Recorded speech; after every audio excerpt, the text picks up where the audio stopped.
week, we are looking through the looking glass for a show that's all about reflections. On Reflection, it's Joe Lycett. Reflecting on what she's done, Lisa Tarbuck. Reflecting the mood of the nation, it's Zoe Lyons. And next year's Wreath Lecturer, Reflecturer. OK, Alan Davis!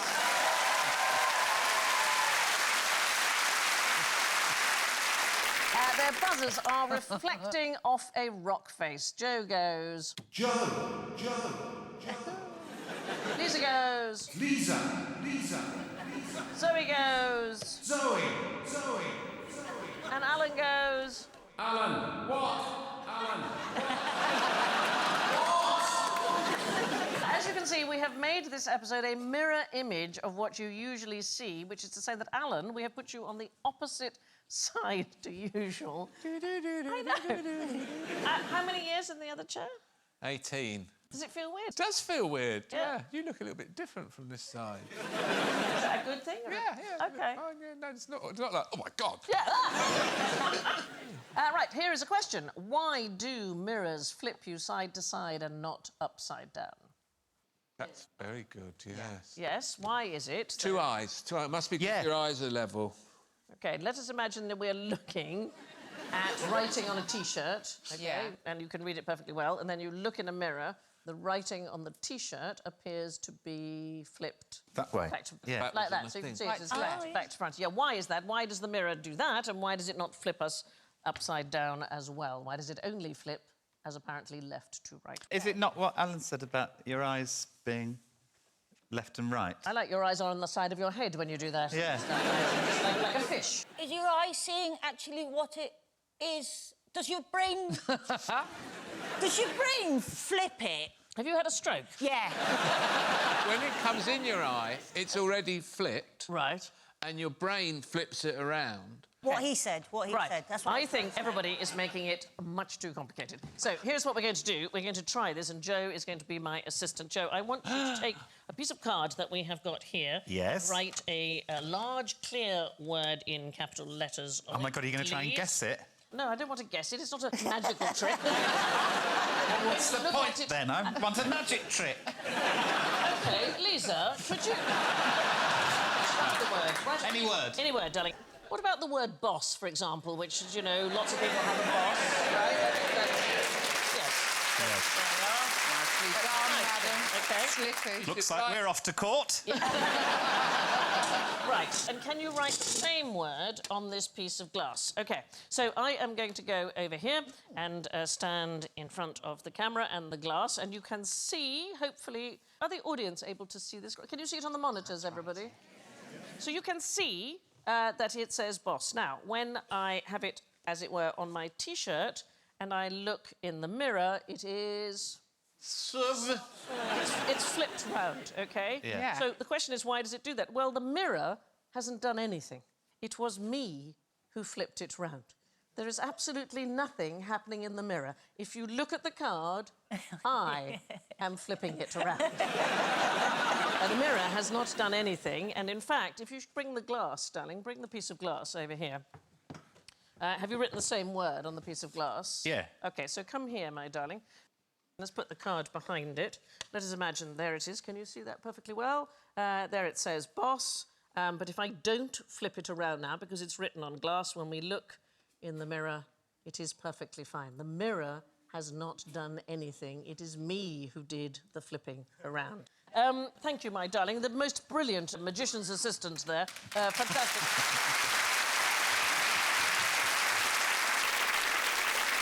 So try and imagine if you were a fish and you had your eyes on either side of your head and the fish... Have we got a picture of a fish swimming? There we go. So a fish swimming alongside a mirror would see the eye exactly where it's supposed to be and the tail exactly where it's supposed to be. It would know that the mirror has done nothing. The flipping is done by us and not by the mirror. I don't think I've ever questioned that. No, and then actually once you do start thinking about it, it does slightly do your head in. So hang on, is Alan over there because I've done it in my head? Yes. Everyone's done me in their head, Joe.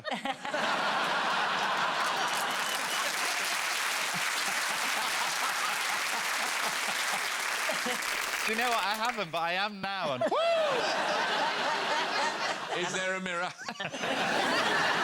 There is another thing that curious about mirrors. If you've got, you should each have a mirror there. If you and you could try this when you have a mirror at home. Hold it quite close to your face, OK? Look at one or other of your eyes in the reflection. Just choose one. If you then transfer your gaze to the other eye, you will not see your eyes move, although somebody watching would see the movement quite clearly. oh, that's so weird. That is quite strange, isn't it?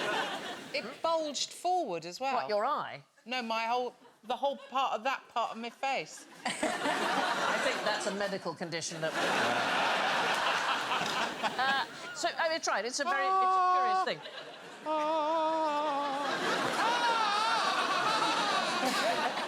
Scream! Do you know what?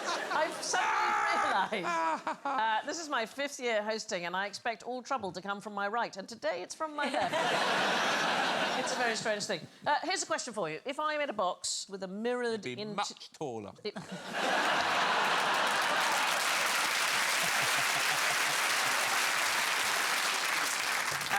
If I made a box with a mirrored interior and we shone a light into it and we closed it, does the light keep bouncing around forever? Are you in the box? Yeah, I'm in the box with a small torch. Let's work it that way. Yeah. We just bang on the box and go, Sandy. If I turn Sandy, can you see a light? If I turn the torch on and then I turn it off again, will it bounce around forever? No. Why not? Well, I don't know. I'd love you to tell me. No. Well, if you imagined this was a giant box and you had 2 mirrors over there and you shone a torch, it wouldn't. If you then turn the torch off, It's not gonna bounce it wouldn't bounce back and forth. But why not? Because It's because no mirror reflects 100% of the light striking it. So some of it is absorbed and eventually, I mean, actually unbelievably quickly, because it's millions of times per second, it would be absorbed by the mirror and it would leave the interior completely dark. It's a miracle that we can work out what's going on in a reflection at all. What can this fish do that a baby can't? Stay underwater? Yeah, swim underwater is absolutely true, yes. There used to be a myth that babies could do that, but that is not believed. No, I learnt that out the hard way. Yeah. 3 nieces was too many anyway. Yeah. No, fair enough. Yeah. Anybody know what kind of fish this is? Stripy. Stripy fish? Cleaner fish. It's a cleaner fish, yes, it is. It's a cleaner wrasse. is it something to do with reflections? Because that is the topic. Yes. So well done, Joe, for paying attention. Can it recognise itself in a mirror because babies can't? Correct.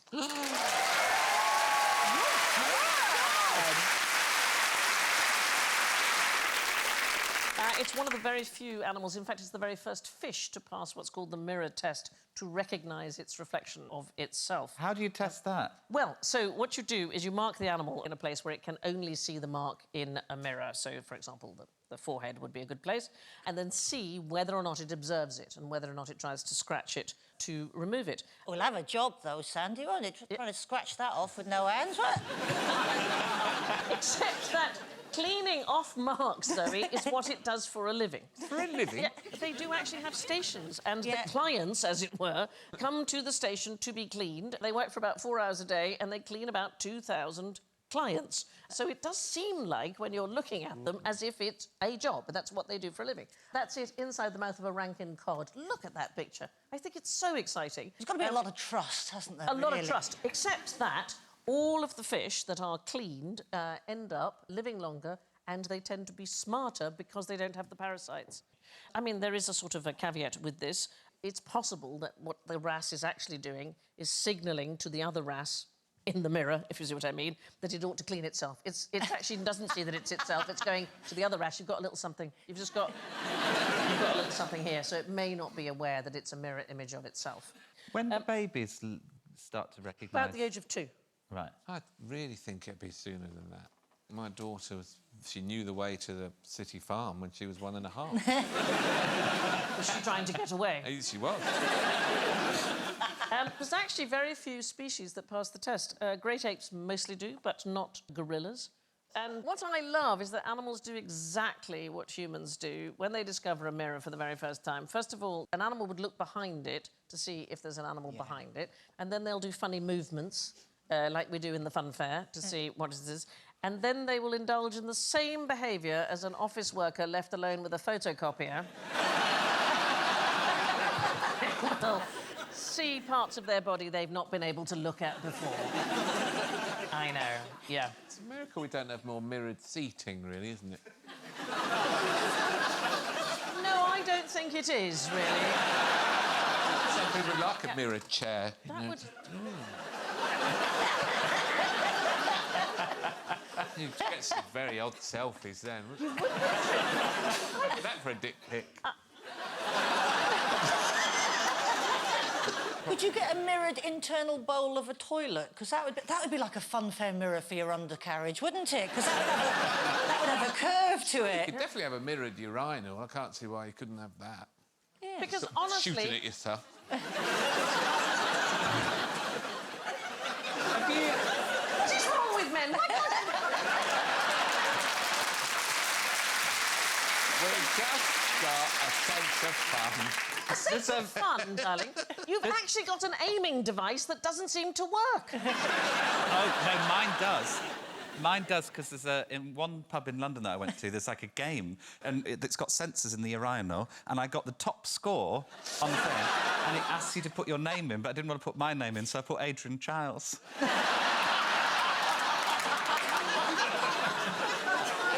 There's a pub in central London where Adrian Childs has got a real reputation. Most animals either ignore their mirror image or they perceive it to be another animal. Sometimes they attack. This is really common in garden birds. Have you ever seen that when a garden bird has a go at a window? There are reports of robins attacking as many as 15 windows in the same house because if you close the curtains and try and stop the reflection, it will think that the enemy is simply hiding and go and look for another window. I mean... And another use of mirrors, which depends on animals not recognising their reflections, is flamingos. So I don't know if you've ever seen this in the zoo. You sometimes see there's a mirror in the flamingo enclosure. That is because they will not breed until the colony has achieved a certain minimum size. And so they trick smaller groups into breeding by thinking, wow, there's loads of us, let's breed. That's sort of the flamingo equivalent of a sort of mirrored ceiling in a brothel. Yeah. It's a turn-on. Yeah. I'm loving this. I've never given mirrors much thought, Have you really. not? Well, not like this, no. I know, it's Oh, I'm interesting, loving isn't it? Recognising yourself in a mirror is a sign of exceptional intelligence, so well done to all our panel for getting through makeup tonight. Right, now, I'm going to make you write like Leonardo da Vinci. How do you think I am going to do that? Did he Teach us Did Italian. he write reflectively? He wrote what's called mirror writing. So we are going to see if we can do this without thinking about it. Underneath the table, you will feel a piece of paper, and you should have a pen. Take the pen. Yeah. And I want you to write your names on the piece of paper as it is under the desk. So write your first name on the piece of paper. This looks so weird. I've already got... OK, so, done. OK, let's take them out and have a look. Let's start with Zoe. Let's have a look at yours. Oh, that's pretty good for me. OK. OK, but what is the thing about it that's interesting is it's back to front. Some of it is. Well, it's... But some of it isn't. The O's not. Yeah. The O is exactly... Well, how about you, Alan? Same for you? Oh, wow. Are you left-handed, Alan? Nope. That is... I'm just a fucking genius. What have you done? Oh, yes. I've done mirror. You've done mirror writing. Yeah. And what about you, Joe? Wow, the boys... I am left-handed, though. You are left-handed. Does that affect it? Yes, I think it does. The brain is wired slightly differently. Better? It's an unusual demand, so it confuses our brain, so it's not unusual to do it as mirror writing. It's common in children who are learning to write. I've gone half and half, then. What does that... Because that one's back to front, but that one's the right way around. You're right to be disappointed. That's shit. It is a bit... 3 letters. Which is... One of them's the same either way.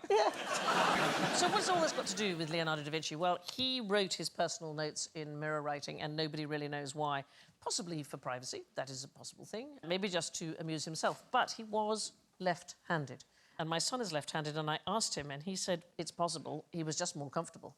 when the pen goes away from the body, as Yeah. it does for a right-handed person when you're writing, it just feels better. Well, no, also, I found when I was at school, particularly when you're using a fountain pen, that you smudge it as you go Yeah. over it. Yeah. So that's... He was smart, wasn't he, Leonardo? Yeah, well, I think we haven't given him enough credit.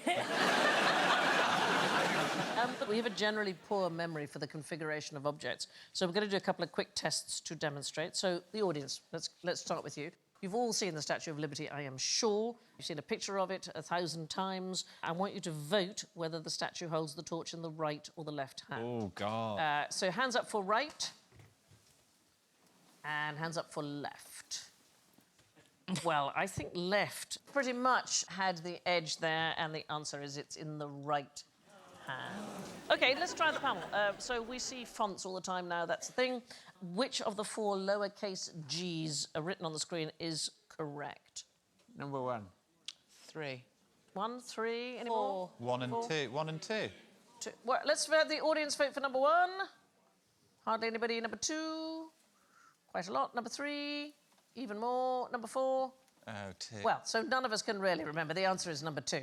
Number 2 is the correct one, yeah. But these are things we see all the time, and we have an inability to correctly recall the configuration of things. Where do we routinely see mirror writing? We see it almost every day if you're driving. Ambulances. Yeah, fire engines and ambulances, it's written so that you can read it in the rearview mirror.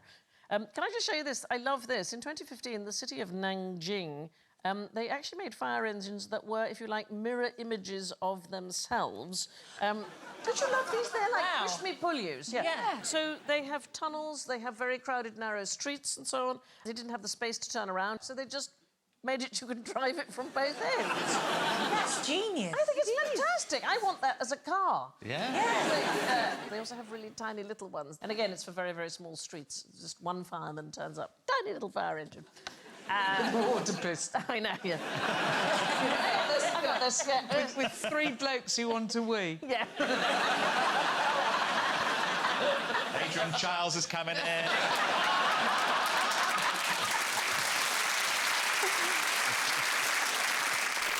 What's the difference between a one-way mirror and a two-way mirror? Oh. So a two-way mirror, I would think, yes. is the one that in the cop shows. Yes. That you're looking through at the suspect being interviewed and remaining anonymous. And they can't see you? Yeah. So are you saying it's a different kind of mirror? Well, now I'm thinking that's actually got to be one way, hasn't it? So you're seeing, but they can't see in. Yeah. So is that different to... I want to go Is it just a paint? This is amazing. I've just not ever thought of about this. mirrors at all. Is a two-way mirror just a window? I think it probably is. It's a window with the light out. Yeah, that's it. They all sit in the dark, don't they? Mulder and Scully and all Yeah. them. They sit in the dark. Yeah. That does matter, that they're sitting in And the other light is very, very, very brightly lit. Right, while so they're what in does there that tell us? Sweating. Do you want a cigarette? Well, you can't have one. Yeah. That's a one-way mirror. Yeah. The effect depends on what they call a half-silvered surface, so it reflects about half the light and it's penetrated by the rest. So it penetrates at an equal rate on both sides, this mirror. It's not, does it only works one way? You know, if you stand in a lit room, OK, and it is dark outside and there's somebody outside, you can't see them, but they can see you perfectly well. And it is the same effect, so that one-way and two-way mirrors are exactly the same thing. There is nothing really special about one side of the mirror over the other. If one side is brightly lit and the other side is left in darkness, all the light that reflects off the mirror on the bright side will swamp the much smaller amount of light that's passing through from the dark side. So ways in which you could tell, actually, that you're being observed by a mirror. First of all, it'll be set into the wall rather than hanging on it. If you rap on it with your knuckles, you can hear that it's hollow. If you actually went up and pressed your eyes like that up to the mirror, you'll block out the light from the room that you are in. If it's a reciprocal mirror, you should at least be able to see something through. And I think at last resort, just chuck a chair through it. That'd be... Anybody know about the trick called Pepper's Ghost? Pepper's Ghost. It's one of my favourite things. So two mirrors at an angle or something like that. It is to do with an angled mirror. It's a wonderful trick. It was made famous by a British chemist who was known as John Pepper, and it was a way to make a ghost appear on the stage. I think we can show you with a diagram. There is an invisible piece of glass. Can you see the glass is this angled thing up on the stage? The glass is angled at 45 degrees to point down into the orchestra pit. And then we've got the actual actor. Can you see standing there with a light shining? It is reflected in the glass and up onto the invisible glass there, and he will appear as a hologram. It'll appear as a three-dimensional ghostly figure standing on the stage. I mean, it is an astonishing trick, and it's been used by politicians, people like Narendra Modi, the French presidential hopeful Jean-Luc Mélenchon. This is him on the stage, except it isn't him. It is a hologram. Almost every hologram you'll ever see is a version of Pepper's Ghost, and I love that the Victorians knew how to do this, and we sort of don't use it very much. Right, who has the biggest ears in Britain? GCHQ. I'll go with that. It's size-wise we're talking about. I think this This guy's bloke probably is- up there. Yeah. He's up there, yeah. Has that been photoshopped or is that a real ear? No, darling, it's pretend. What do we think we are talking about? So you're not far off in terms of the protection, security of the country. Not one of those listening devices built before the invention of radar. It is. You are exactly right and get an additional point. That is what it is. You started, but he finished. I should have half of that point. It's the really. concrete ears or acoustic mirrors. Yeah. Oh, You'll yes. see 3 of them at Dungeness. Aren't they amazing? So it's the precursor to radar. These are these huge concrete dishes. They were along the south coast and elsewhere at the beginning of World War II to detect approaching aircraft. And if you look at the middle, they had a microphone suspended in the focal point. And they had a range of up to 27 miles. They could hear planes coming. So here's the problem with it. If a plane comes from behind... You know what I'm saying? The thing is, Germany's not behind, is it? It's No, over there. but they might have thought, I've got those ears, I'm going to circle round and come in. Or It's if the same principle as an owl's head. Is this you being an owl? Are you being an owl? Be an owl for you Okay, now. yeah. Be an owl for you now. That's, yeah. Yeah. That's They amazing. fly with their heads pointing down. Yeah. Yeah. And the sound of little things trying to avoid being eaten at night, rustling about. That's me. It's amplified within the concave face. So they can hear animals underground, 4 feet underground. It is and astonishing. hover about waiting for them to come out. Yeah. But they must fly into a lot of lampposts. You can see the lamppost. Yeah. It's the tree. I thought that was because the animals that they were chasing, the urine has got a different sort of phosphorescence at That's night. Oh, no, true. that's hawks. But the amazing thing about these, the harder the material, the more that the sound will bounce off it. So concrete is absolutely ideal. But then radar came in that superseded it, faster planes and so on. I love the whole story of British radar being discovered. It's a byproduct of something unsuccessful. So they wanted to develop a death ray, obviously. Yeah. Mid-1930s, the British government, they wanted to stay ahead of the Nazis in the arms race. So they offered a £1,000 prize to anybody who could zap a sheep at 100 paces. And they gave this a go, and there was a man called Robert Watson Watt of the... There he is. Doesn't he look like... hello, I'm from the 1930s. Of the radio research station, they asked him if he could work on this, and he realised it was impossible. It would require far too much power, but he suggested some alternative research. He looked into using radio waves to detect far-off planes long before they could be seen, basically by sending out radio signals and then timing how long it took for it to echo back. And that became the radar system, which was obviously so hugely important in the war. Now, which is better, symmetrical knees or symmetrical nostrils? Oh. I know. Who would have thought there was a choice? Which is better? Yeah, which is better? I'd say knees. Why would you say knees? To have your face exactly the same on both sides Is would weird. actually be really odd, wouldn't it? Yeah. No, I thought the height of beauty was having a symmetrical face. OK, let's have a look at ourselves with symmetrical faces. Oh, God. Here we are.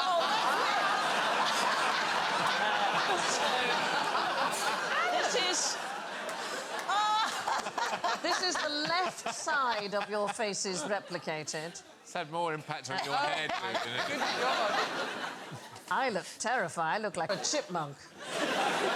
So that's our left sides. Let's have a look at our right sides and see if we think that's any better. Oh! Christ, you're straight out of Star Trek. I come in peace. That is the weirdest thing. Alan, you don't look like yourself at all.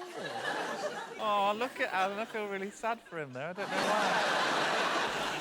They say that part of the attraction of a person is the symmetry of their face, but I'm not sure. No. I'm not sure. that that is entirely true.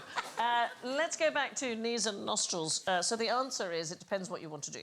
So knees for a sprinter and nostrils for a distance runner. There's a man called Robert Trivers and lots of his colleagues, and they looked into Jamaican athletes in particular, and they found that symmetrical knees and ankles characterise sprinters, and symmetrical nostrils do the same for distance runners. Why might that be? Well, a sprinter, you are up and down and forward, aren't you? Yeah. It's an efficiency of How movement. are you sprinting? Like that.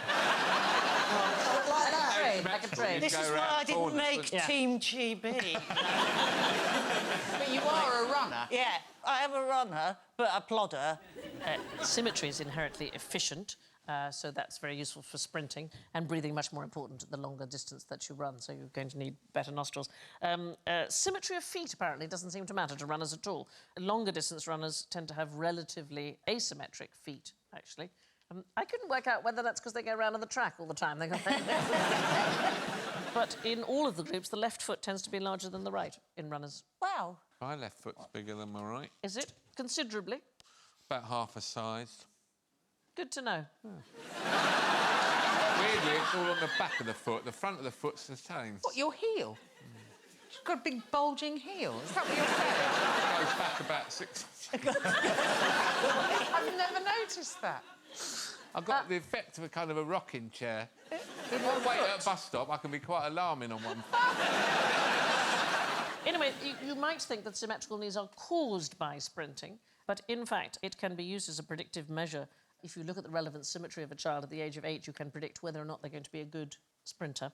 So it's not the training programme that has changed their physiology, it's the fact that they already had symmetrical knees that's made them good at sprinting. Back in the day, what was the problem with watching snooker in the mirror? It was in black and white. Well, that is in a way correct. Because you know, within football, they used to have a rule that if it was an international game, you couldn't have teams, even if they were in red and blue shirts, one of them had to change, because in many of the developing countries, they hadn't yet got colour television, and they wanted to expand football around the world, and if you're watching in black and white, you couldn't tell the difference between one team and another. So television sets in the early days were monochrome, and so were the earliest mirrors. The reflections that they gave were effectively monochrome. What? Yes, because strong, bright colours were sort of dimly distinguishable, but subtle colour distinctions were really difficult, so a game of snooker watched in an early mirror would have been practically impossible. Sorry, the mirror... Whoa there! The mirror made things black and white. So the earliest mirrors are made of volcanic glass. It's something called obsidian. Have a look in this, Stelling, and you will see. So you have to imagine this is before the invention of being able to put silver on glass. Before the invention of snooker, surely.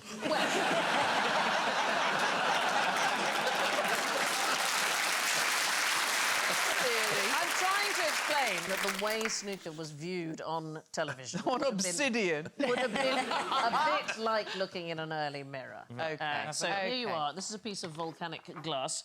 It's naturally occurring, and that's a piece of obsidian glass up there. And you can see some bright colours, you can see some shapes dimly, but you are not able to distinguish subtlety of colour in any way. That's the sort of mirror I want in my house. What you look at before you go out and go, I look cracking. I look like a shadow. Yeah. So this is the sort of early stuff, and it's made when... Lovely, isn't it? It's beautiful, isn't it? John Dee, who was the astrologer to Elizabeth I, and his assistant, Edward Keeley, used to use one for scrying. This, in fact, is his piece of glass that he used for scrying. Does anybody know what scrying is? When you look at it and you're telling the future, so you'd scry with a crystal ball, Exactly or you'd right. scry with a goblet with some water in it. It's a or form of something like that. divination. They called it a showstone. And today you can do it in the glass of a smartphone. There was a fashion for viewing landscapes in something called a clawed glass in the late 18th century, so this is a rather beautiful thing. And the idea was that views, when you looked in it, seemed softer with the colours less pronounced. And the idea was to try and recreate a style of painting by artists like Claude Lorraine. That's why it's called a clawed glass. And it reduces and simplifies colour. So rather than look at views directly, people used to use them. They'd turn their back on the view and they would admire it through the mirror, and it would look more... So it's like this slightly mistier kind of quality. Members of the audience might try this. If you can face away, and if you have a smartphone, look in the screen of the smartphone. And tell us the football score. It would be the same effect. as looking in a clawed glass. And what you get is you get a sort of a subtler image. You don't get all the bright colours. I just took a selfie of all of you taking a sexual selfie. You all look ridiculous. Did it work? It is an extraordinary thing. I think it's just the prototype for the contact lens. Yes. So here's a picture of a church, just normal, and then we look at it through the clawed glass, and the idea is that it just gives you a sort of a softer, gentler thing. What a noise from the audience. I know, isn't it?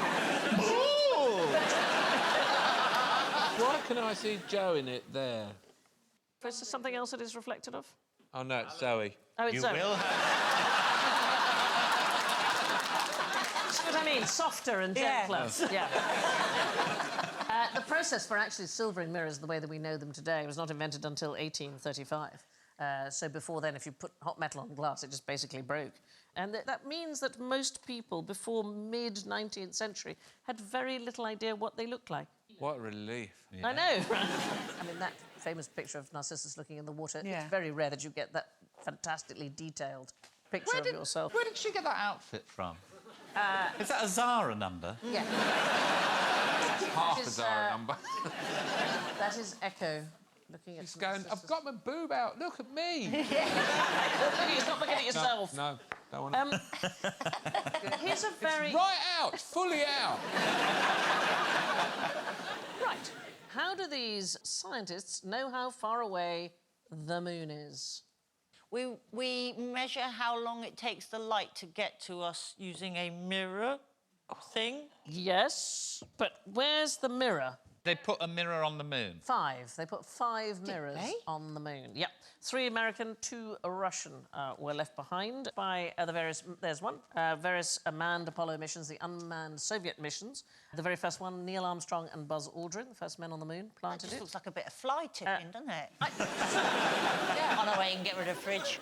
Yeah. Leave that there, that'll be gone in the morning. Yeah. There'll be a mattress further on. Looks like somebody's left a Ziploc bag, doesn't it? If Armstrong's wife was anything like my wife is, he probably had to keep his passport in that when he went to the moon. Why'd you keep it in a bag? You know, like, one of you in a relationship's always keep documents in a foldy thing, don't they? Yeah. And whenever we go on holidays, my wife has about 3 or 4 foldy things. A going foldy thing, a being there foldy thing, and a coming back foldy thing. And what he's done is he's got rid of his going there foldy thing. I tell you what there are. There are lots of bags of poo on the moon. Are there? Yes. Hung up in trees. Yes. When you say lots of, what are we talking?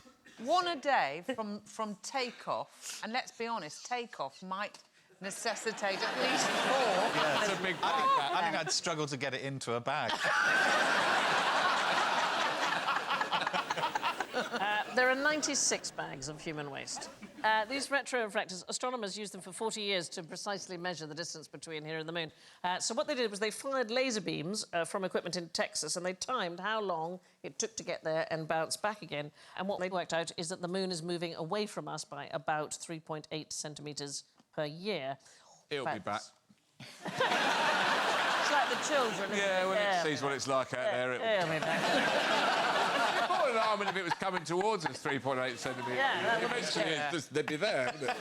It's the accuracy that you need from Texas to hit this mirror with a laser. It's comparable to using a rifle to hit a moving penny 2 miles away. It's the equivalent of measuring the distance between New York and Los Angeles to the nearest 0.25 millimetres. Now, for the part of the show which reflects poorly on everybody, general ignorance, fingers on buzzers, please. What's the best way to pull the pin out of a grenade?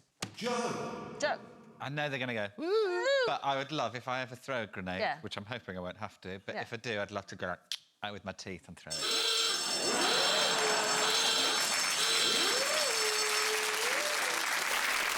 OK, so the classic design is that you hold the lever like that, you pull the pin out, and that is going to release the lever, and then you chuck it, it springs open, it triggers a time fuse, and boom. If you pull it out with your teeth, which they do in the movies, don't they? Yeah. Because they're busy firing a gun with the other hand. They're busy? Yeah. God, I'm so busy firing this gun. I know. You'd be terrible in the army, wouldn't you? No, not now. I'm busy. Such a lot on. I know. Bang, bang, Bang, bang. Oh, loud. The pin is bent so that you can't pull it out accidentally. So it isn't straight. The amount of force that you would need, which is Just between... hang on, will you? Yeah. It's between 3 and 5 kilograms, at least, the amount of force could very well break your teeth. Yeah. So it is a complete misconception that you could at any time do this. Adrian Chiles. If a grenade is thrown at you, what should you do? Should you try and throw it back? Yeah. Why? Because it'll blow up over there.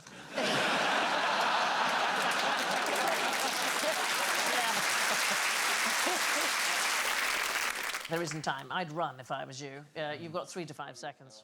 3 to 5 seconds from lobbing it? Or... From the moment the person has thrown it. As I said, I'm not much of a sprinter, more of a plodder, so you just wonder... Yeah, from the moment the person has thrown it, you've got... Don't throw it back, that's the thing. Don't throw it back. That's rude. Back. Leave it.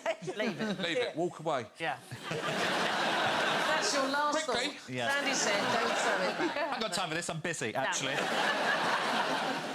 What happens when you have a bump on your head and you wake up with foreign language syndrome? Okay. You don't speak in foreign language, you speak in a foreign accent. Clever. Is correct. That's Clever. exactly right.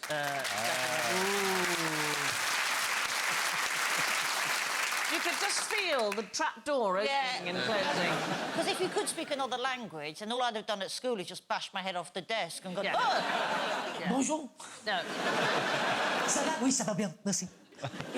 No, it's just you to speak in the accent. Why do you do that face? I don't know. I'm imagining smoking a Gaulois cigarette as well. That's very odd. Ça va bien. Good. Merci beaucoup.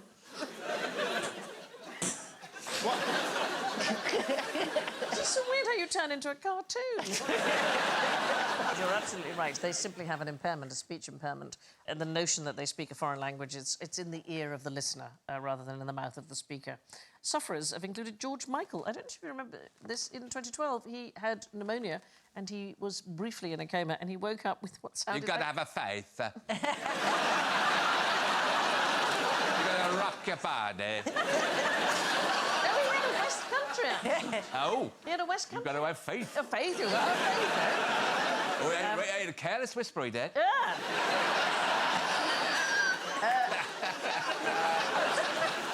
This is a terrible story. There was a Norwegian woman called Astrid L, and she was hit in the head by shrapnel during World War II in an air raid, and it left her with a German accent. But it was a speech impairment, and it resulted in her being ostracised by other Norwegians because they thought that she had somehow been associating with the Germans. I heard someone on This Morning went on, they'd had some organ transplant, and when they woke up, they were really into vacuuming. Well, so this is not as weird as it sounds. The answer may be that some memory exists in cells where we didn't know they resided before. Wow. That you would pass on vacuuming is really annoying. There are exceptional stories of people having a head trauma and somehow acquiring some kind of skill, and that is weird. Derek Amate was a man who hit his head in a swimming pool. He was aged 40, and after that, he was a brilliant pianist, despite having never played before. That's quite good luck, isn't it? Isn't it? Yeah, you have to hit it right on the right Exactly spot. the right place. So he can't read music or imitate tunes, but the music he improvises is completely extraordinary and nobody knows why. That is weird. That is one of weird, those yeah. things about the brain. It's just... Better than vacuuming. That's This Morning. That is the booking policy of This Morning. Yeah, absolutely. Anything over vacuuming, Yeah, we're yeah. not interested. If it's Chopin, no. Yeah. Nein, danke. Phil and Holly aren't going to talk about Chopin. Oh, why would they? If someone starts speaking French after a knock on the head, it probably means they're French. Lastly, a question about reflexes. What happens if you dream that you are sneezing? Lisa. Yes, Lisa. You wake up sneezing. I was distracted by that picture. You wake up as a dog, isn't it? Yeah. It's impossible to sneeze at the same time as dreaming. So during REM sleep, which is the time when you dream, your muscles, including all your reflex muscles, are completely paralysed.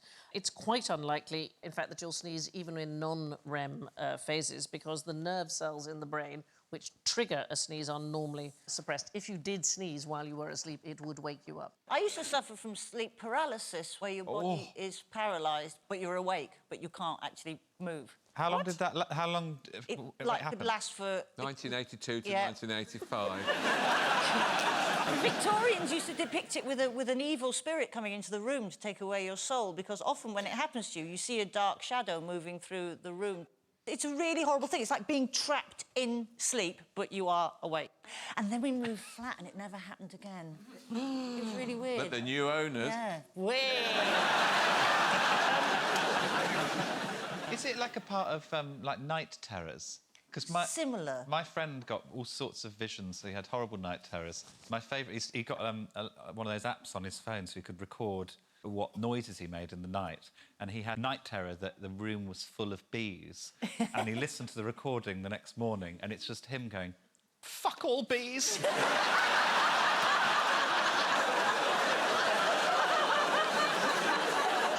What about sneezing underwater? Possible? Can you sneeze underwater? You can when you've done it. Scuba diving. diving. Yeah, you have- unattractive. Yeah, it's not Blinds attractive. you, yeah. You get all the snot in your face mask. It's not pleasant. I've once vomited while diving. Yeah, it wasn't pleasant. Well, I discovered last year what it is to be hit by food poisoning at 18 metres underwater. Wow. Yeah. Is it both ends? No, it wasn't. That's it was good. very, very dramatically from one end. Yeah. But I managed to get back to shore, but just not out of my wetsuit. So, I am going to imagine you went back and had a bath. Yeah, I had to burn the island we were on. If you were in the bath and you fell asleep, could you drown?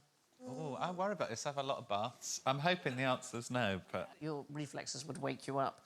In fact, they do experiments into sleep deprivation, and they use cats, and the technique is they put them on a small support floating in water, and if they fall asleep, they fall into the water, and then they immediately wake up. Are all these the same people as are putting mirrors on the moon Yeah. and then discovering... Yeah. I It's mean, you two think they've blokes. got something good and sensible, like sorting out traffic lights or Yeah. something. That brings us to the grim matter of the scores, which naturally are in reverse order. In last place, he should take a long, hard look at himself. With minus 13, it's Alan. In third place with minus 7, it's Lisa. Thank you very much. In second place with minus 3, it's Joe. Oh, so close, so close. In first place, it's an absolute miracle. I mean, it's astonishing. With 8 points, 8 actual points, it's Zoe.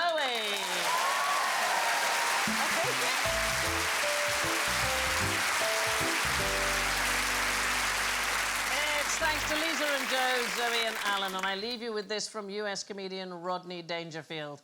I went to see my doctor. Doctor, every morning when I get up and look in the mirror, I feel like throwing up. What's wrong with me? He said. I don't know, said the doctor, but your eyesight is perfect. Thank you and good night.